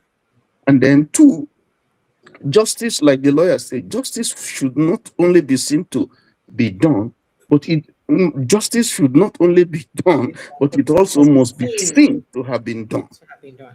Yeah, so those two cardinal principles must reflect in whatever ADC arrives at. That is where they can fully maximize this gain that Obi has brought. Because people trust them well. Now, wait to make a yes. for that Bolaji. Yes, so that Bolaji has to come. I'm telling you. and then we face us here for the panel, because we'll go drill and well. I know he's just one man, but he's their spokesperson, and we will let him know how we feel if he wants. Otherwise, if ADC makes that mistake, that's forget it. There will be protest votes. There are people who are ready to say, if it doesn't go this particular way, you will remain where you are. The protest vote. Forget about it. I mean, of all times, not at the time when the international community, has its satellites beamed in Nigeria, and especially as it's got to do with the same religious crisis issue. So you go on balance, and you go on soft pedal, small balance the situation. Make they like say, oh, Chuchona to do for inside that place. So I think they should also consider that. I'm hoping that they're considering it. I hope so. David Mark was there, so he saw what happened. Tamboa was there, so they also they were right there. They saw what happened. When Atiku declared, I didn't see this type of crowd. When El-Rufai declared, I didn't see this type. None of them who has done, and we see this type of crowd. This is just in the southeast, and I didn't even know that this was going to happen. It was like it was hurriedly done, and so on and so forth. I guess he wanted to do it before the end of the year. Yes, because if they gave it time, and I think it's good, because if they didn't hush, you would see maybe police will go there and scatter them or cancel the venue, or they will, that kind of thing that they do. But again, I doff my hat for them. It's good. We now have at least a solid opposition that can stand side by side, not just this one party state that we tend to be going towards. So it's now time for all of you that call yourselves obedient to go and start registering ADC. I mean, people should go. We're doing what we're doing. The diaspora inflow. Is something that you can't dismiss, and we are saying that if we remit that amount of money, that is almost equal to the annual budget of the country, then we should be able to vote from where Ghana does it. So why is it rocket science? There should be a way where we can do it. Go to our embassies or go. There has to be a way. Particularly now that we have NIN and all those type of have passports. There has to be a way where you can track, where they can create that thing for us. Because like people don't take us into consideration, but you want our money. So now we want to be part of that process. We will send money, we want to vote, and then we want to have a voice. And then, of course, if you want us to bring all the knowledge that we have garnered here, so that to help Nigeria fast track or jumpstart whatever development, then you need to involve us, because there are quite a lot of Nigerians out here who have the means financially and in terms intellectually, educationally, and so on, name it, to help Nigeria, get out of the mess that it is in now. So the Nigerians in diaspora, they are critical. They should be. That was already under work. So Shebi, the former INEC chairman, who is now an ambassador, said he had transmitted that as part of the electoral reforms to the National Assembly. Part of it was diaspora voting, but it's subject to the approval and of the National Assembly. We never know whether they will pass them or not, but They should do it. We are Nigerians. We have the right. We don't have to come to Nigeria to come and vote. Why should we? I vote. I vote here. I don't even go to. I vote by mail. So there has to be a way by which we can vote. If it's to send it to the embassy or whatever, there has to be a way. Nigeria should do it with this age of technology and so on. They have to take us seriously. We want to participate, in the process. thank you. So I want to thank you once again. You don't do tomorrow. Thank you, sir. Tomorrow we are just in a few hours time. So we're going to be waking you up to sing happy birthday to you. Happy birthday to you. Happy birthday. Happy birthday. You know I'm a very shy woman. Yeah. I'm a very shy person. So, but I see that you are ready. You're already in the mood because we look at the hair. We see that this is the birthday hair. And then we look at your niece has already started. My niece, right? That was very shocking. I didn't see that coming. It was just while I was about to come on air. She just walked straight to my office and said, "I think you need to put this on." She didn't order me to wear rams. I said, "Make I obey." The celebration has started, and I'm sure rice and soup is very plenty. No, rice and stew always did. That will not be a problem. That cannot be a problem for a Rivers woman. Have you tried original fisherman soup? You're joking. Just don't worry. Let me ask you. I know Ndoki water go do there, but did Kange send some suya? No, I don't have. Kange suya na US today now. I don't bring Kange suya come, but but we have a lot of suya here now. We can make things happen. No, this one. If you want chop suya, that will not be problem. I want chop suya. Not be problem. I have to enjoy the cake. I have to chop this year. I have to. So now we have to be part of it.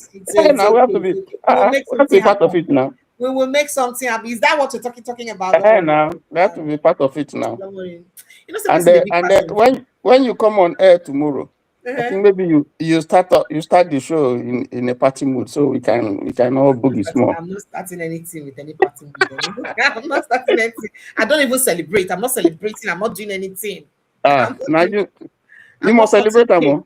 I'm not cutting cake. I'm not doing anything. As you don't talk, and you must celebrate them. No, I don't like doing all those things. Once I do my charity work, that's all for me every year. That's all I do.